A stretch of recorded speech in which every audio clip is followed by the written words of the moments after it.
కామారెడ్డి పట్టణంలోని టేక్రియాల్ 13వ వార్డును పరిశీలించిన municipal chairperson గడ్డం ఇందుప్రియ చంద్రశేఖర్ రెడ్డి. మున్సిపల్ చైర్పర్సన్ గడ్డం ఇందుప్రియ మాట్లాడుతూ మున్సిపల్ పరిధిలోని 13వ వార్డు టేక్రియాల్ గ్రామంలో ప్రమాదకరమైన పెచ్చులు ఊడిపోయి ఉన్న ఇళ్లను వెంటనే తొలగించాలని మున్సిపల్ అధికారులకు ఆదేశించారు. రోడ్ల గుంతలను, మురికి కాలువలను ఎప్పటికప్పుడు శుభ్రత చేస్తూ ఉండాలని, మంచినీటి సౌకర్యం ఉండేటట్లు చూడాలని మున్సిపల్ సిబ్బందికి చెప్పారు. పారిశుద్ధ నిర్వహణకు అత్యంత ప్రాధాన్యతని ఇస్తున్నామని అన్నారు. మరియు జోన్ 1, జోన్ 2గా మాస్ క్లీనింగ్ కొరకు పెట్టడం జరిగిందని తెలిపారు. ఈ కార్యక్రమంలో మున్సిపల్ కమిషనర్, గ్రామస్తులు మరియు మున్సిపల్ అధికారులు పాల్గొన్నారు.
నమస్కారం.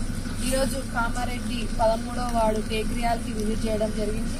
మరి ఈ యొక్క ప్రోగ్రాంలో మన మున్సిపల్ కమిషనర్ మేడం, అలాగే టీపీఓ టౌన్ ప్లానింగ్ ఆఫీసర్ గారు, అలాగే మన వార్డ్ 13th వార్డ్ కౌన్సిలర్ అయిన దాదాన్న శంకర్రావు అన్న గారికి, అలాగే మన శివకృష్ణమూర్తి 37 వార్డ్ కౌన్సిలర్ గారు, అలాగే ఈ టేక్రియాల్ విలేజ్ కాంగ్రెస్ నాయకులు, వాళ్ళ ప్రజలందరూ కూడా ఇక్కడ పాల్గొనడం జరిగింది. ఈరోజు టేక్రియాల్కి రావడానికి ముఖ్య కారణం ఒక 3 days బ్యాక్ మనకి శంకర్రావు కౌన్సిలర్ గారు మనకి లెటర్ ప్యాడ్ త్రూ మనకి ఈ విలేజ్లో ఓల్డ్ హౌసెస్ ఉన్నాయి, దానివల్ల ప్రజలు ఇబ్బంది పడుతున్నారని చెప్పడం జరిగింది.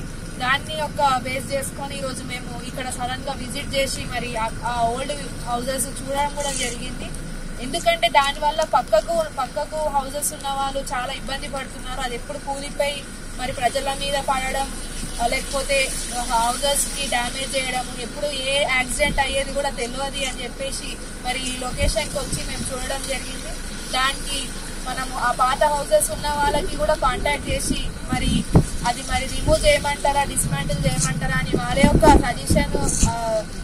సజెషన్స్ తీసుకొని సలహా సూచనల మేరకు మేము ముందుకు వెళ్తామని చెప్పి జేసీబీ పెట్టి మరి మన మున్సిపల్ నుంచి వాళ్ళకి ఇబ్బంది ఏదైనా ఆర్థిక డబ్బులు లేకున్నా మరి డిస్మాంటిల్ చేయలేని పొజిషన్ లో ఉంటారు కాబట్టి మరి మా మున్సిపల్ నుంచి మేము జేసీబీ పెట్టి వాళ్ళకి సహకరించి మరి అదొక డిస్మాంటిల్ కి సహకరించి ముందుకు వస్తామని చెప్పి ఈ రోజు విలేజ్ కి వచ్చి వాళ్ళకి కాంటాక్ట్ చేయడం జరిగింది. వాళ్ళు ఒక 2 days టైం అడిగినారు. ఆ 2 days తర్వాత కూడా